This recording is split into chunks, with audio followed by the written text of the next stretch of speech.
আমি কালের একজন মহাপুরুষের কথা বলবো, যিনি 1950 সালে তৎকালীন পূর্ব পাকিস্তানের এক শীর্ষ সম্ভ্রান্ত পরিবারে বীর মুজাহিদ শাহ সুফি আবু জাফর মোহাম্মদ সালেহ রহমাতুল্লাহ আলাইহের ঔরসে জন্ম নিয়েছিলেন।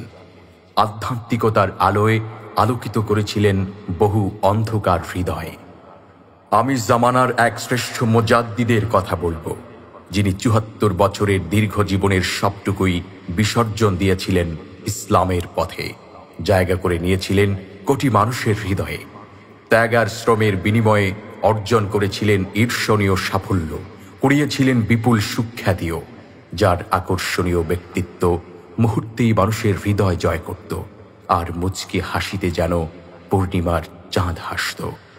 চতুর্দিক পাপে ঘেরা পৃথিবীতে সকল প্রকার অন্যায়, অপরাধ আর পাপাচারের বিরুদ্ধে আপোষহীন দীর্ঘ আদর্শিক লড়াইয়ের মধ্য দিয়ে গড়ে তুলতে সক্ষম হয়েছিলেন অনুসরণযোগ্য এক আলোকিত জীবন, যে জীবনের সংস্পর্শে অগণিত পথহারা মানুষ পথ খুঁজে পেয়েছে। আমি একজন বীর সিপাহ সালারের কথা বলবো, যিনি চুপ থেকে শত্রুর মোকাবেলা করতেন, সমস্ত ষড়যন্ত্রের জবাব দিতেন ধৈর্য আর চোখের পানি দিয়ে, যিনি পরিবার, সমাজ, রাষ্ট্র কিংবা ভৌগোলিক সকল প্রতিকূল পরিস্থিতিতে নিবিড় পর্যবেক্ষণ এবং দুর্দান্ত চিন্তা শক্তির অধিকারী ছিলেন, যিনি পূর্বসূরি আকাবিরদের জ্বলন্ত প্রতিচ্ছবি ছিলেন। আমি একজন খুশবু প্রেমিকের কথা বলবো, যিনি প্রচণ্ড রকম সুগন্ধি ভালোবাসতেন। শুধু শরীর কিংবা পোশাকে নয়, বরং সুগন্ধিময় জীবন তিনি গড়েছিলেন, তাই তাঁর কর্ম থেকেও সুঘ্রাণ আসত। আমি একজন নাত প্রেমিকের কথা বলবো, যিনি অপসংস্কৃতির মোকাবেলায় নাত শিল্পীদের জন্য প্রতিষ্ঠা করেছিলেন জুলফিকার হামদ নাত গজল পরিবেশক দল নামে একটি বিপ্লবী সাংস্কৃতিক সংগঠন, যিনি একজন সাচ্চা আশিকে রসুল ছিলেন, যিনি পথে, প্রান্তরে কিংবা বিশ্রামে রাতভর শিল্পীদের কণ্ঠে মুস্তাফার নাত শুনতে শুনতে হারিয়ে যেতেন মুহাম্মদের দেশ মদিনা মুনাওয়ারায়।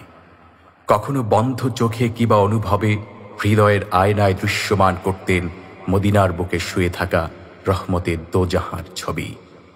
তিনি মুহাম্মদের প্রেম এবং দিদারের নেশায় এতটাই বিভোর ছিলেন যে কথা বলছেন না, খাবার গ্রহণ করছেন না, স্বাভাবিক হুঁশ নেই।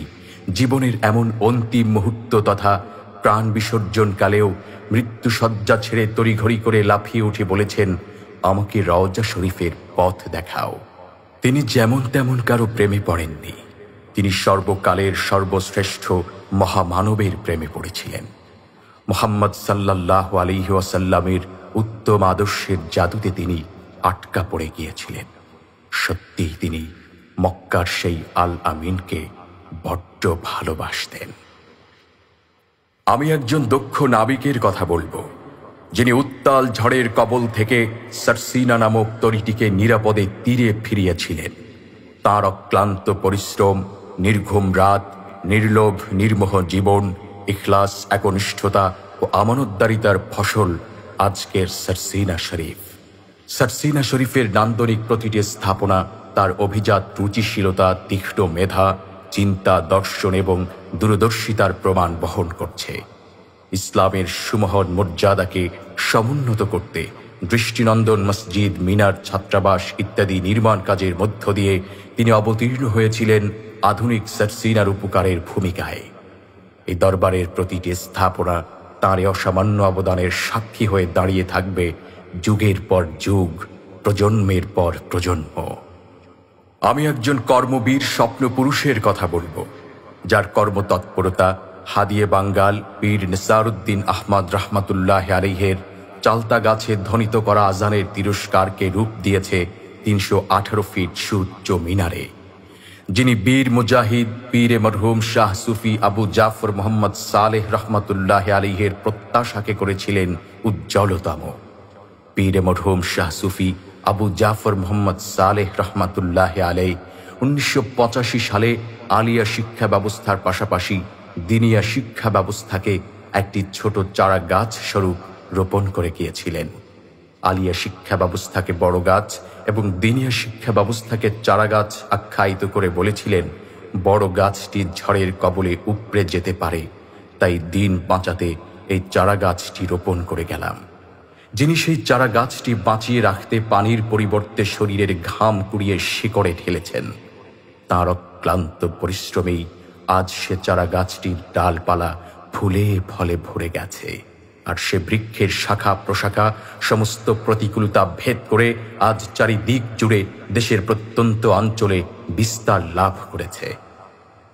আমি একজন গুরুগম্ভীর ক্ষণজন্মা অভিভাবকের কথা বলবো, যিনি ছিলেন অত্যন্ত কোমল হৃদয়ের একজন অমায়িক মানুষ, যার দৃষ্টিতে ছিল মায়া, ভয়, স্নেহ ও ইসলাহে নফসের অলৌকিক শক্তি। আমি একজন পুষ্প প্রেমিকের কথা বলবো, যিনি নিসার কারণের ফুল সদৃশ ছাত্র, শিক্ষক, কর্মচারী এবং অগণিত পীর ভাই মুহিব্বিন ভক্ত মুরিদদেরকে হৃদয় দিয়ে ভালোবাসতেন। বলছিলাম মুজাদ্দিদে জামান শাহ সুফি মুহাম্মদ মুহিবুল্লাহ রহমতুল্লাহ আলাইহির কথা। হুজুর কেবলা গত 10ই মুহররম আমাদের এতিম করে চলে গেছেন।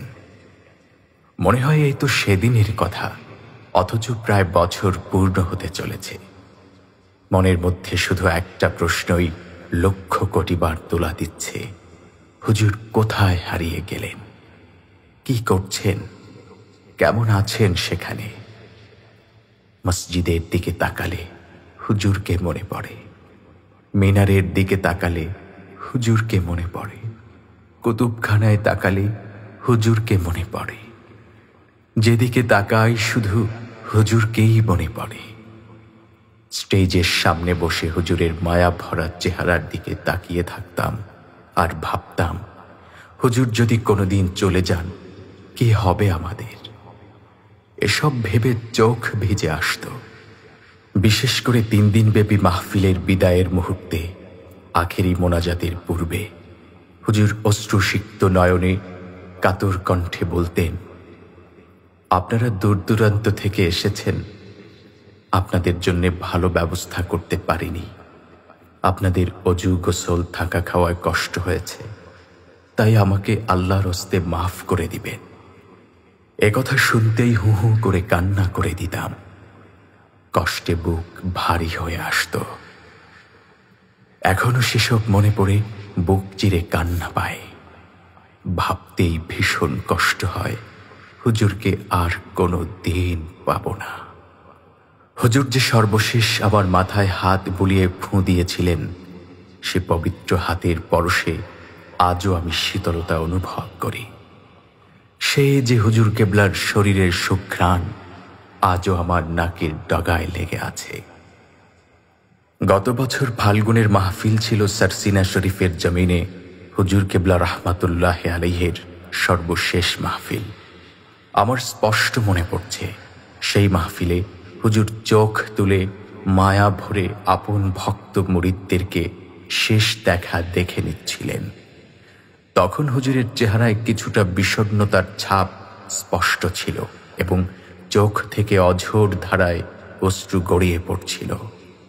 কারণ হুজুর বুঝতে পেরেছিলেন, সুখে দুঃখে পাশে থাকা আপন মুরিদানের সঙ্গে এটাই হয়তো আমার শেষ দেখা। তাই হুজুর ইঙ্গিতে বলেছিলেন, আবার কিন্তু 8 মাস পরে মাহফিল। একথা বলে হুজুর বোঝাতে চেয়েছেন, পরবর্তী মাহফিল আসতে দীর্ঘ সময় বাকি, কাজেই দেখা নাও হতে পারে। সেদিন লক্ষ লক্ষ মুরিদের হু হু কান্নার চিৎকারে বিস্ময়কর এক আগাম শোকের আবহাওয়া তৈরি হয়েছিল সারসিনা শরীফে।